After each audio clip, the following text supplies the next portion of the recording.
Good morning, everyone. Today's study word is the word Shiloh.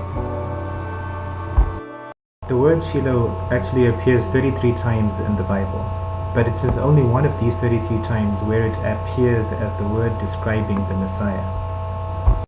The word Shiloh comes from the word Shalah, which is used in Job chapter 3 verse 26, and it means to be tranquil, it means to be peaceful. And obviously this is an epitaph of Jesus because Jesus is the Prince of Peace. The one verse in the Bible in which the word Shiloh is represented as meaning the Messiah is Genesis chapter 49 verse 10. The verse goes, "The scepter shall not depart from Judah, nor a lawgiver from between his feet, until Shiloh come. And unto him shall the gathering of the people be." Let's go to Matthew chapter 2 verse 1. "Now when Jesus was born in Bethlehem of Judea in the days of Herod the king, behold, there came 3 wise men from the east to Jerusalem, saying, Where is he that is born King of the Jews?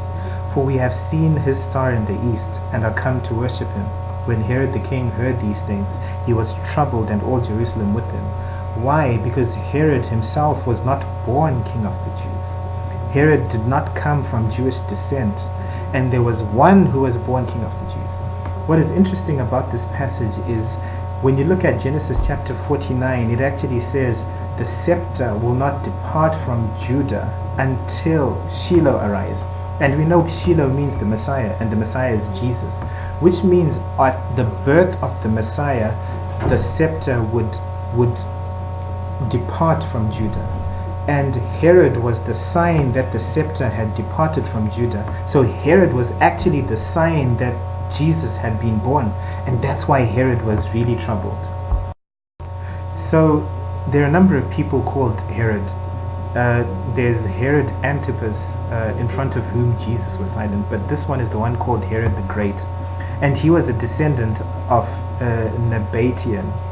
He was an Edomite, and his ancestors actually converted to Judaism. He was born around 74 BC, and at the time that Jesus was born, he was the king. Herod, because of not being of the tribe of Judah, he was actually the sign that Jesus had come, because even if you look at the history of the Jews, even when they went into exile, there was always a king from the tribe of Judah. Herod was the first king to not be of the tribe of Judah, and therefore his kingdom was a sign that the Messiah had been born. And that's why after this point he tried to kill everyone under the age of 2. Jesus once said, "When you see the abomination that causes desolation, you should head for the hills." Jesus was trying to say there is a sign that is an indicator that he is about to come. And when the scepter departs from Judah, in other words, when you find the king who is there, not the one who is supposed to be there, you know that Jesus is about to come. So when you look at the temple belongs to Jesus. When you find the abomination of desolation, which is the Antichrist in the temple, it is a sign that Jesus is about to come. In the same way that when you see the scepter departing from Judah, it is a sign that Jesus was being born at that point. Therefore, Herod is actually a shadow of the Antichrist. He was the first king to put himself in the place of Judah, in the same way that the Antichrist puts himself in the middle of Jesus' temple, and is a sign that Jesus is about to come. So this is a prophetic word that is prophetic of the end of days. The birth of Jesus is actually prophetic of the end of days, because at the end of days, what will happen first before Jesus comes is the Antichrist setting foot in the most holy place of the temple. In other words, the abomination that will cause desolation that was talked about by Daniel. But now when we look at the word Judah actually means praise.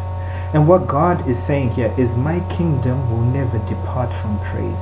As long as you continue to worship God for no reason, his kingdom will never depart from you.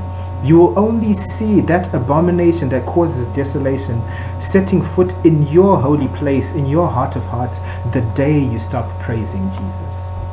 Amen.